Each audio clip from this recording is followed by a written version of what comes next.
So for the average person, and we are talking so much about the average person, let's we can also talk about individual personalities, and this makes me think about this incident, and that actually also makes me think about some people that I do want to talk about. Maybe do like a podcast or something with them. Talk to them about a few things, because there have been people that have actually added value to my toolbox, to my skill set, if I were to call it that, or just to my ex- work life experience, or my professional experience, education experience. You can call it anything. It's just something that I take from them, that I took from them. It's just something of theirs that I use, a tip or a trick that I use. Something of value, and these are people that I want to talk to, because these are people that I think people will want to listen to. People would be interested to listen to, and that's something that we'll navigate later on. But for right now, let's think about individual personalities that might want to go to the gym. And let's just think, when we say gym, for a quick second, for a minute, let's think about gyms. When we imagine gyms, let's remove the correlation of gym going to the gym and bodybuilding for once, and let's just think of a gym as a blank space where you go with goals and aspirations in your mind, with things that you want to achieve, with an idea of things that you want to achieve. And when you go there, imagine this empty space where the exact things that you need to achieve your goal will are going to appear. Right, that's what this place is going to be full of. Things, the exact things that help you achieve your goal. And let's just think of gyms that way for a second. This empty space where things will appear when you have a clear idea of what it is that you want to do, and you go to the gym with that idea. So for the average person going to these empty spaces, these gyms,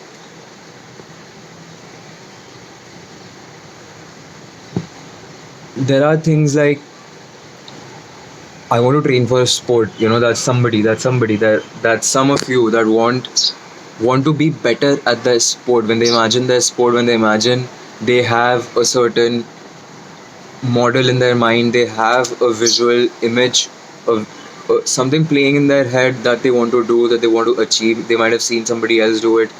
They might have seen themselves do it, try to do it, but not being able to do it. They and they have a visual image of what they want to do. Maybe it's something that you want to learn. Maybe it's a skill that you want to learn. Like somebody, there are people that want to pick up archery and want to understand how would they better fit the image of an archer. What is the difference between them and an archer? They do feel that there's a difference. And so there are people that want to actually lose some weight or gain some weight. You have a lot of those people as well, and that has got nothing to do with bodybuilding. Again, now for the rest of this segment, we're going to remove, when we talk about training, we talk about training, and we take training for what it is, and we do not correlate bodybuilding to it at all, because now we're taking this lens and we're zooming in and out. So right now we zoomed out a little bit. We're looking at things from a 200-foot perspective. So no more correlating bodybuilding with training. Let's just talk about training.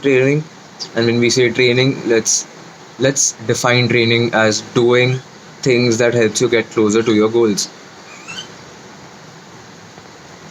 And now come back to your goals. We talked about a couple of types of individual personalities. Now think about yourself. What it is that you want to do. What sport, what physical activity, what it is that you want to do, and the current you is restricting yourself from doing it, from getting that thing done. That's what it is about, right? Individual restrictions, limitations. How are we limiting ourselves? What is it that I am doing, that makes me different from somebody that is doing what I want to do. That was a weird long sentence, but I actually I do hope that You got that, but I honestly doubt. So I'm going to explain it again. Let's say five of you listening are footballers. You have you play football, right? You have aspirations, you have goals in football. You are ambitious footballers. You want to get ahead in your sport. You have a visual image in your mind. You from a couple of things. Number one, from seeing people that you idolize, seeing players, seeing masters of your craft exhibit, display their beautiful movement. That's where you get your motivation, that's where you get your aspirations and your goals from. That's the visual image that you have in your mind. And you also have a visual image of in your mind by having played the sport, practiced the craft for the number of years that you have been doing it. You know what you can do, you know what your individual abilities are, you know what you want to do, you know what your own ambitions and goals are, what the visual image of your final form, let's so to speak, is. And you know where you are limited. And what you need to understand, if you do not, is that you are limiting your own self. I mean, not mentally, we're not even talking about all of that. Physically, physiologically, there are some attributes that you do not have right now that are limiting you from getting the thing done, the thing that you actually want to do.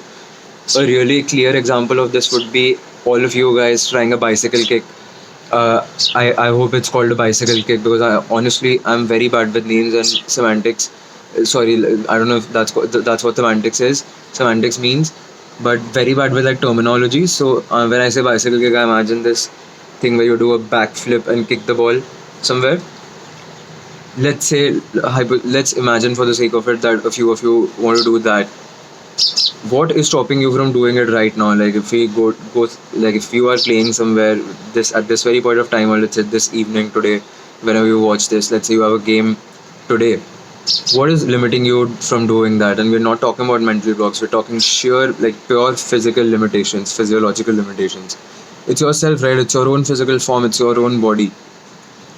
So you understand that this whole aspect of like trying to get better at anything, it's a whole system of things, right? You have a very defined end. You have this visual image of what it is that you want to achieve. What's the final form? You have the final form, so you have an end point. From practicing your craft, from being a practitioner, whatever it is. I hope you guys are imagining your own physical activities, your own tasks, your own crafts, your own things that you want to do. From having done your thing for an amount of time, you have knowledge on where it is you stand right now. So we have a starting point as well. We have a fixed end point. We have a fixed starting point where we want to be and where we are right now. You know your individual ability, so you have the attributes. You know what is going to help you get there. You know your strengths, and you also know your physical limitations, or at least you know what you cannot do. What? So you have this entire whole system of things. Now, what's the difference? What's the difference between the start point and the end point? And when you think about this, this is sounding like a process, right? And that's this is where it really connected for me. This is where I finally, and you guys will relate to this instantly as well. Since whatever number of time you have been exposed to fitness related content, to anything motivation related, right? Anything motivation related, people are anyone that has ever tried to motivate you anywhere on any medium platform, or through a number of ways, number of relations, it could be anybody that has ever tried to motivate you. If you have ever been exposed, and since you have been exposed to motivation related content, you you must have at some point, at numerous points in that time span, come across the phrase that it is a process. It is not things like it is not the destination that matters, it's the journey. And this thing would always mess with my mind, and more so when I started working and talking about things, and try making my own attempt at getting my word out. Okay guys, this is my opinion, this is what I think. When you do that, you are also exposed to what others think. And of course, going into things, we have we bring our own egos into things always, right? And it takes time for us to understand that that's not how you're supposed to do things. But for the most for a really long time, a really long painful time, I would be at ends with anybody that would call this, and when I say this, I'm general, just this, like macroscopic this, whatever this is, fitness, the community, anything, wherever the phrase, it is a process and not it is the process that matters, and along those lines, not the end goal. Any phrase along those lines, I would be at ends with them. If anybody said that, and when I say anybody, I mean people that we are exposed to on social media, people that micro influencers, your average Gary V type of guy, and uh, I would be I would be a little. I did not really understand it, and my first instance would be, what you're saying is not correct. I'll figure out what I'll maybe there's a different answer to it, and that's on me to find. But now I really finally understand. I do not even want to say finally, but right now my thoughts on the matter are that I do understand that it is a process, because at least, and we are strictly talking fitness. Whenever we think about fitness, we now, whenever we think about fitness and or training, we now understand that there is a fixed endpoint, there is a start point. We know what we are good at, and we know what our limitations are. So we have these 4 5 points of data, these 4 5 insights on one particular topic. So we have a whole system of things. This thing, these are like these are points, these are tangents, these are points of contact with this thing that you're trying to think about. These things are underpinning that thought for you. You are thinking about an end goal, you're thinking about where you are right now, you're thinking about what it is that you can't do right now that makes you the person that is getting the end goal accomplished, and you understand what things you're good at. So you have these 4 5 points of these tangents to the thought that you're trying to capture, the thought being fitness training,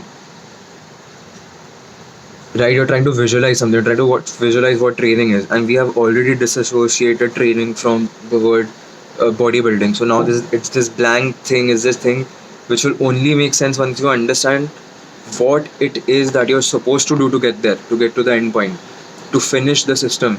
When you understand that it is a system of 4 5 components, and you have one thing missing out, one piece of the puzzle, and that piece is that how do I get there? I know what my start point is, where I stand right now. I know where I want to be. I know what I'm good at. I know what I can't do.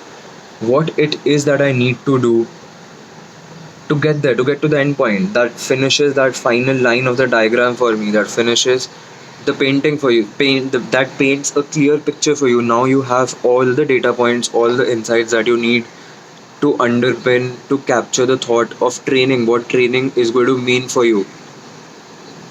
Because training is not bodybuilding. Training is this empty concept that will only begin to make sense when you know when you know where you're going to, when you know where you are at right now, when you understand the things that you're good at through an amount of time of having practicing whatever it is that you're doing, and you understand what it is that you can't do right now that you want to be doing. And now we have the final piece of the puzzle, which is basically figuring out what should I do, what is the process going to be. That's the process part of it, and that's why there are just some things that we'll hear, listen, or read somewhere, and they just make sense. Like they do not really make sense. Like we do not really think that deeply into it, but we just say it anyway because this thing, we have that it kind of makes sense moment, and before the thought is even complete, it kind of makes sense. We will just take it for what it is. We actually not take it for what it is. We will make that the reality. We will pick it up, and we will use it as much as we can, and then those things become cliche, and that's how things. But yeah, so that those types of phrases, that is the journey, not the destination, and it's a process. It's a process. You have to stay committed to the process.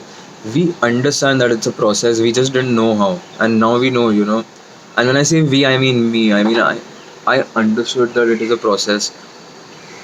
I just didn't have data points to underpin that thought. I didn't understand how it is a process. Now I do. Now I do. Now I have these 4 5 data points that help me understand that training is this system where we have an end point, we have a start point, all blah blah blah blah blah. You know what I mean now. You have the 3 points. And that is sort of where gyms and coaches are supposed to come in and help you understand how to do it. They are supposed to come in and figure out that, or you are supposed to get it done, but that's the job. That's the job. That's what the business should be about, figuring that out. What the business is right now is getting people to commit 2 year long memberships and get them to think that they can become like the bodybuilders that they see when they consume their content, and you keep them there, and you see where the problem is.